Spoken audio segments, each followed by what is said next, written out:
People often say, "When the moment comes, I'll rise to the occasion." It's a nice thought. It's comforting. It makes us feel like when life presses us, we'll somehow discover a hidden strength, a spark of genius, and everything will fall into place. But here's the truth. We don't rise to the occasion. We fall back to the level of our habits. And that distinction makes all the difference. Think about it. When pressure is on, when the heat is turned up, the body and the mind don't suddenly invent new responses. They reach for the familiar. They lean on what's been rehearsed, repeated, drilled into the nervous system over weeks, months, years. If your habits are strong, you'll perform strong. If your habits are weak, you'll perform weak.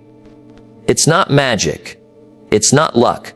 It's muscle memory, mental conditioning, and daily discipline revealing themselves under stress. Let me give you an example. A student can say all year, "When the final exam comes, I'll focus, I'll put it all together." But the exam doesn't care about promises. It only reflects preparation. On the day of the test, you don't rise to the level of your ambition. You fall to the level of your study habits. Or consider an athlete. When the championship game arrives, nerves are high. The crowd is roaring. That's not the time to invent discipline. That's the time when every hour of practice shows up. The thousands of unseen drills, the sweat, the repetition, that's what carries you, not adrenaline alone. Now, some people resist this idea because it challenges a cherished belief that in a crisis, they'll somehow become more than they are.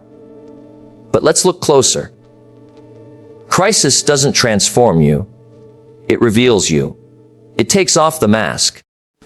It shows whether you've built yourself on solid ground or on sand. A soldier doesn't become brave on the battlefield. Courage was cultivated long before, in the quiet choices, the training, the conditioning of the mind. The battlefield just exposes it. This is why relying on the "or occasion" is dangerous.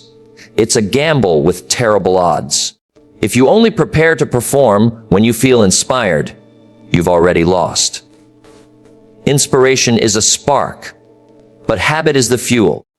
And when the lights are bright, when the stakes are high, it's the fuel that matters. Without it, the spark burns out in seconds. I often say, pressure doesn't create character, it reveals character. And character, at its core, is simply a collection of habits. The small daily disciplines that seem insignificant when no one is watching are the very things that decide everything when everyone is watching. So the real question isn't, will I rise to the occasion? The real question is, what have I rehearsed so thoroughly, so consistently, that when the occasion comes, it's second nature? That's where confidence comes from. Not from hope, not from luck, but from the certainty that you've prepared yourself to the point where performance is just the natural outcome of who you've become. And here's the beautiful thing. Once you accept this truth, it puts control back in your hands. No more waiting for the big moment to turn into someone you're not. Instead, you start working today on the little things, knowing those little things will one day decide the big things. So, when people ask, will you rise to the occasion? The wisest answer is simple: you don't rise. You fall. And what you fall to are your habits. If habits are what we fall to when the pressure is on, then it makes sense to think of them as the baseline of our lives. Your habits set the floor, not your goals, not your wishes, not your potential, your habits. They decide what you can reliably produce, day in and day out, regardless of circumstances. Now, here's where it gets interesting. Most people don't notice their habits because habits are invisible. They happen automatically. They're the default programs running in the background of our lives. But here's the truth. The invisible controls the visible. The unseen routines, the little things you do without thinking, are the very forces shaping your outcomes. You don't get healthy because you want to. You get healthy because every day you choose water instead of soda, sleep instead of another episode, movement instead of sitting. You don't get wealthy because you dream of it. You get wealthy because you develop the discipline of saving, investing, learning, habits that seem small in the moment, but compound over time. Think about this. When life tests you, you don't suddenly act out of character. You act out of habit. If your habit is to lose your temper, you'll snap. If your habit is to quit when things get tough, you'll fold. But if your habit is patience, you'll endure. If your habit is resilience, you'll stand firm. The test doesn't create these responses. It exposes them. This is why people overestimate the power of motivation and underestimate the power of routine. Motivation is high in the morning and gone by lunch. But habits will carry you even when your feelings betray you. That's why the baseline matters so much. Your habits set the minimum standard of your life. And that standard will always reveal itself under pressure. I remember hearing it put this way. You don't decide your future. You decide your habits, and your habits decide your future. That's worth writing down, because it shifts responsibility back to where it belongs. It's not about waiting for luck or waiting for inspiration. It's about deliberately shaping the small actions you repeat every day, knowing they're carving the path you'll walk tomorrow. Now, some people might say, well, that sounds rigid. What about creativity, spontaneity? And of course, those have their place. But here's the irony: true freedom comes from strong habits. A pianist doesn't improvise beautifully because they're winging it. They improvise because years of disciplined practice have built a foundation that frees them to play without thinking. The same applies to life. Structure creates freedom. Habits create stability. And stability is what allows creativity to flourish when it matters most. So ask yourself, what baseline have you built? Not the one you hope you have. The one you've actually trained into yourself. Because that's the floor you'll hit when life pushes you down. That's what you'll fall to in the moment of truth. If you've built a weak baseline, don't be surprised when pressure collapses you. If you've built a strong one, don't be surprised when pressure reveals a strength you didn't even realize you had. And here's the beautiful thing. Baselines can be rebuilt. Weak habits can be replaced with strong ones. You don't have to stay stuck with the floor you have. Every repetition, every choice, every small daily act is another brick laid in the foundation of who you're becoming. The baseline isn't permanent.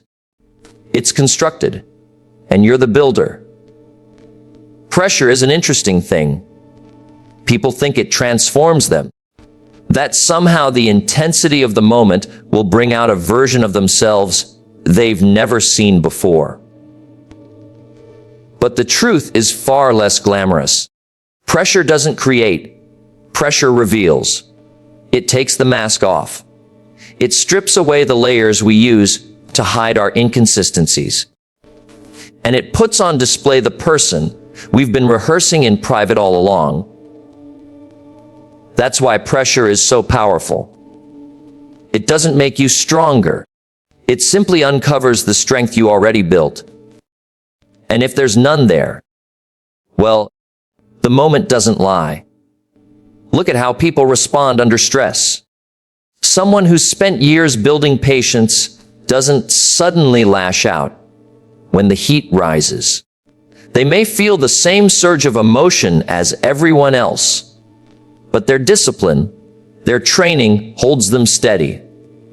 On the other hand, someone who's been practicing frustration every day, snapping at the little things, losing their cool at the smallest inconvenience. When pressure comes, that habit magnifies. Stress doesn't give them a new skill. It amplifies the one they've been rehearsing. It's the same in every field. A pilot in turbulence doesn't invent composure in the moment. That calm was built long before, in simulators, in training, in repetition. A surgeon in the middle of a complicated operation doesn't suddenly become precise because the stakes are high. Precision was drilled in thousands of hours of practice.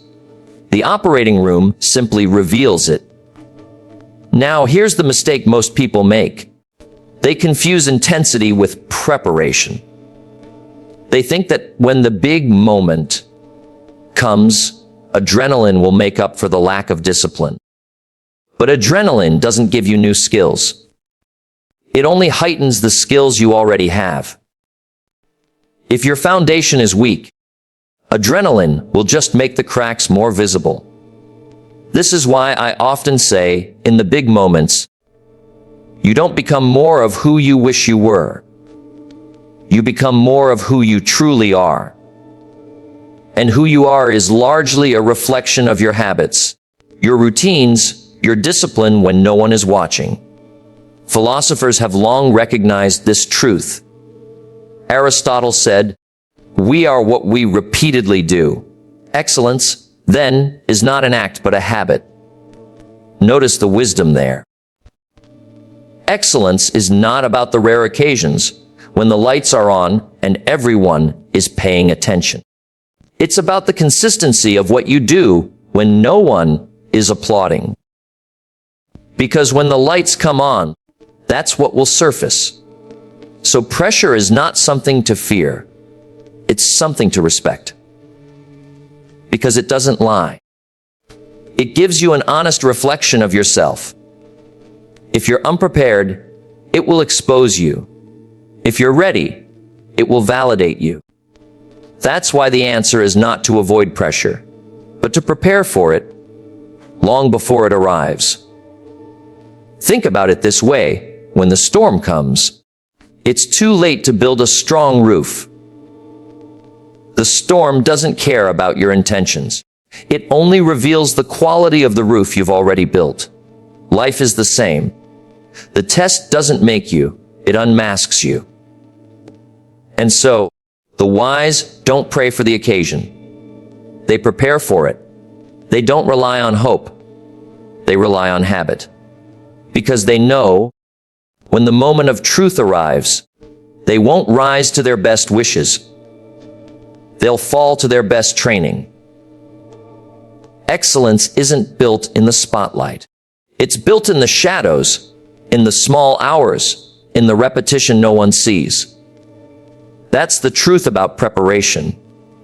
It's quiet, it's ordinary, and often it feels unimpressive. But it's also the most powerful force in human performance. Because when the occasion comes, when the pressure is high, you won't be relying on inspiration. You'll be relying on what you've prepared for. We live in a world obsessed with instant results. People want to leap to mastery without walking through the long hallway of preparation. But mastery doesn't work that way. It's not a moment. It's a process. You don't prepare once, you prepare daily. You don't succeed because of one grand act. You succeed because of 1,000 small acts stacked one on top of another until they become who you are. Think of the Olympic athlete. The world watches them for 10 seconds in a race, 2 minutes on the floor, or a few brief moments of performance. And the crowd calls them extraordinary. But the extraordinary is really just the ordinary, practiced consistently, with discipline, for years. What looks like brilliance in the moment is nothing more than preparation revealed under pressure. The same is true for business, for relationships, for health. You don't suddenly become a great leader in a crisis. You've trained yourself through habits of listening, of discipline, of steady action. You don't suddenly become a great spouse when challenges arrive. You've prepared through years of kindness, respect, and presence. And you don't suddenly become healthy when the doctor gives you a warning. You've prepared through daily choices long before that moment. Preparation isn't glamorous because it asks for repetition. And repetition by nature is boring. But here's the secret: boredom builds brilliance. The human nervous system doesn't learn through intensity. It learns through consistency. That's why you don't brush your teeth for an hour once a month. You brush for 2 minutes every day. It's not the intensity. It's the consistency that keeps you healthy. Life works the same way. And here's what's fascinating. Consistent preparation doesn't just build skill. It builds confidence. Why? Because confidence isn't a trick of the mind. It's the natural result of knowing you've paid the price in advance. A speaker doesn't walk on stage fearless because they've pumped themselves up. They walk on stage fearless because they've prepared, they've rehearsed, they've done the work. Confidence is simply trust in your preparation. This is why the habit of preparation separates those who succeed under pressure from those who collapse. The one who has rehearsed, who has conditioned their body and mind, walks into the storm with certainty. The one who hasn't walks in with hope. And hope, while beautiful, is not a strategy. I often remind people, preparation is the highest form of respect you can give to the opportunities of life. If you prepare, you honor the moment when it arrives. If you don't, you dishonor it, and you pay the price. So don't wait for the spotlight to demand excellence. Practice excellence daily, in the quiet. Repeat it until it becomes part of your nature. Because when the occasion comes, you won't have time to prepare. You'll only have time to perform. And performance is nothing more than preparation made visible. By now, it's clear habits run the show. They're the baseline you fall to, the training that shows up under pressure, the preparation that shapes performance. But here's the question. What happens if the habits you've built aren't serving you? What if the routines you've repeated have actually been training you to fail, to hesitate, to give in? Because the truth is, you can't just wish to perform better. Wishing doesn't change your default. Training does. If you want a stronger life, you don't just dream bigger, you build better habits. And here's the good news: habits are not permanent. They're patterns, and patterns can be changed. That's one of the greatest gifts of being human. We are creatures of habit, yes, but we are also creators of habit. You can replace the weak ones with strong ones, the destructive ones with constructive ones. It doesn't happen overnight, but it happens through intentional repetition. Let me give you an example. Suppose someone has the habit of procrastination. Every time pressure comes, their default is delay. That's their floor. Now, no matter how inspired they feel about their goals, when life tests them, they fall back into the familiar rhythm of postponing. The only way to break that is not to hope the occasion changes them. It's to build a new pattern of immediate action. Start small. Do the thing right away. Repeat it enough times, and suddenly, delay is no longer the default. Start is. Or take someone who has the habit of negativity. Their baseline is to focus on what's wrong, to complain, to see obstacles instead of opportunities. Under stress, that habit magnifies. They don't rise to positivity. They sink into complaint. The way out: build the new habit of gratitude, of deliberately looking for what's working, of training the mind to see possibility. Slowly, the baseline shifts, and when the next storm hits, instead of collapsing into despair, they fall into resilience. This is why replacing weak habits with strong ones is not optional. It's essential. Because life will test you. The storm will come, and when it does, you want to be sure the foundation you've built will hold. Now, here's something worth remembering. Building a strong habit is not about massive change in one day. It's about small, repeated change every day. Consistency beats intensity. A weak habit doesn't get replaced by one act of strength. It gets replaced by 1,000 small acts of discipline. Each one a brick in the new foundation. And here's the beauty of it: once a strong habit is built, it doesn't just carry you in the big moments. It frees you from constant decision making in the small ones. A habit of discipline means you don't waste energy asking, "Should I do the work today?" You just do it. A habit of patience means you don't debate with yourself about whether to explode. You've trained the calmer response. Habits simplify life by making the best choice automatic. So the question isn't whether you'll fall in life. You will. The question is, what are you falling into? Weak habits that keep you stuck, or strong ones that carry you forward? The choice is yours, and the time to build is always now, not later. Because when the moment of truth comes, it won't be your intentions that show up. It'll be your instincts. And instincts are nothing more than habits rehearsed until they become second nature. So replace the weak ones. Build the strong ones.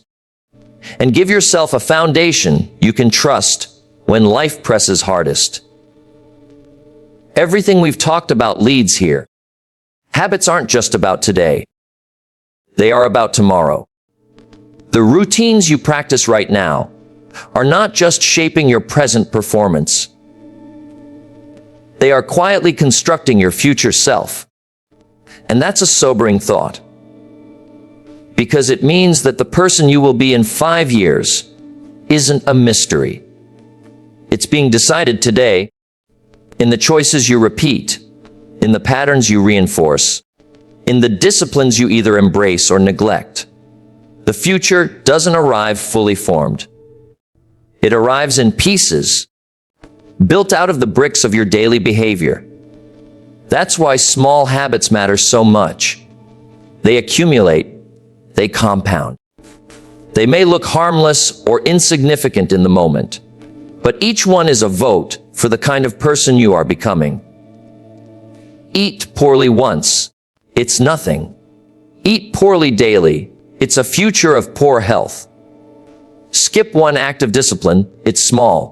Skip it every day. It's a future of regret. The little things add up. This is why the most dangerous phrase in the human vocabulary is, just this once. Because nothing is ever just once. Every action is either strengthening or weakening a habit. Every action is either preparing your future self or sabotaging it. There is no neutral. Life is always nudging you in one direction or the other, toward strength or toward weakness, toward growth or toward decline. Now, here's the encouraging part. If your future self is being shaped today, then you have immense power right now. You don't have to be stuck with the habits you've had. You don't have to inherit the same weaknesses you've carried. By changing what you repeat today, you change who you will be tomorrow. That's not motivational fluff. That's reality. Philosophers through history have always reminded us of this. Marcus Aurelius, the Stoic emperor, wrote, "The happiness of your life depends on the quality of your thoughts."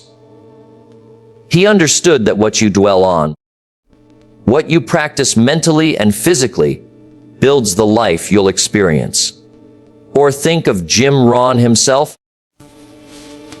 Discipline is the bridge between goals and accomplishment. That bridge is built daily, plank by plank, habit by habit. And here's something to think deeply about when the big moments arrive in your future. The opportunities, the challenges, the crises. You won't have time to scramble, to wish you'd been more prepared. By then, it will be too late to start building. You'll be left with whatever foundation you created in advance. That's why urgency is so important. Not urgency in the sense of panic, but urgency in the sense of recognizing that every day is a chance to cast a vote for the future you want to live in. So imagine your future self 5 years from now. Will that person thank you for the habits you're building today? Or will they curse you for the shortcuts you took? Because whether you rise or fall in that moment will not be determined by the occasion. It will be determined by the habits you fell to. The truth is simple but profound. Your future is not waiting for you to discover it. Your future is waiting for you to create it. And the tools of creation are the habits you practice daily. So the message is clear. Don't leave your future to chance. Don't rely on occasions to bring out the best in you. Build yourself so well today that when tomorrow comes, your habits will carry you with strength, with confidence, and with character. Because in the end, you don't rise to the occasion. You fall to your habits, and the habits you choose today are writing the story of who you will be tomorrow.